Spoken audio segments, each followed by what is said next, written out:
My name is Delores Wright. I have a granddaughter who was a product of two developmentally disabled parents. They were unable to take care of her, and each night they would call me at around 3 o'clock in the morning because they couldn't get her to sleep.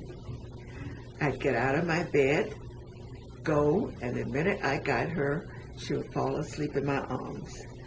I think she felt safe because she knew that I was not uncomfortable holding her. But I was working full time, and that got to be really stressful for me. So when she was around 6 months old, I would go to work and go by at lunchtime because I could not depend on them to feed her. And then after work, I would pick her up and take her home with me. She would sleep all night in the bed beside me, and the next morning I would take her back to her parents. This went on until she was around 18 months. At 18 months, it had got to be tiring, and she was, walking, and so she was getting into things, and they could not anticipate of the problems, the hazards that would affect her. So it was not a safe environment anymore for her. I then put her into daycare and just took her completely at that age. When she was around 3, I was having lots of problems with the daycares and her. So I had to take an early retirement to go home and take care of her. Now at this time there was no stipends or anything for grandparents, and so I no longer had a salary coming in. I was dependent on my retirement to take care of her, which was kind of a strain on the budget, but we made it. She went to Head Start, and then she went to kindergarten. And someone in kindergarten noticed that she had this ability to flip and suggested that I put her in gymnastics, which I did. And she excelled at gymnastics and became a competitive gymnast and stayed in gymnastics all her school years. She won many, many medals. But also while she was in school, in elementary school, I suggested that she join the band.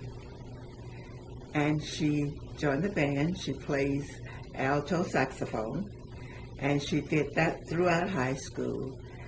And she decided that she liked it more than she liked gymnastics. And she couldn't do both after she graduated, so she went off to college and joined the marching band. And she's still in the marching band.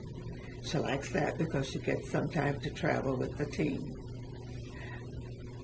She will, at the end of the year or next summer, graduate from college, which we're very proud to see her progress.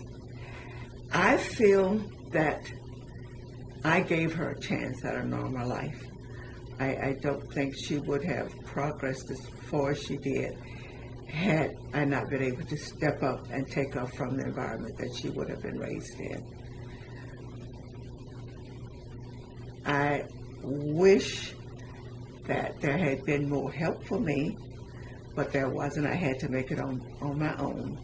And when I look at the younger grandparents coming along today, I'm happy that they have the support groups and all the other kinds of things that are available to grandparents. I understand that they've taken away the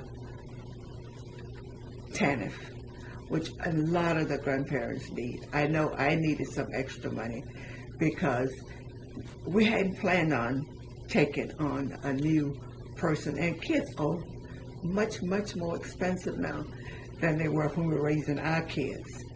And so the grandparents really do need some help. A lot of them had to give up their jobs so they take care of these children. And a lot of them don't have the money for insurance and dental and stuff like that. So there's lots of needs for the grandparents, and I would like to see them be able to get more. I'm happy that I was able to take care of my granddaughter, and she brought me so many joys and still do. I would not have missed this journey for anything. Thank you.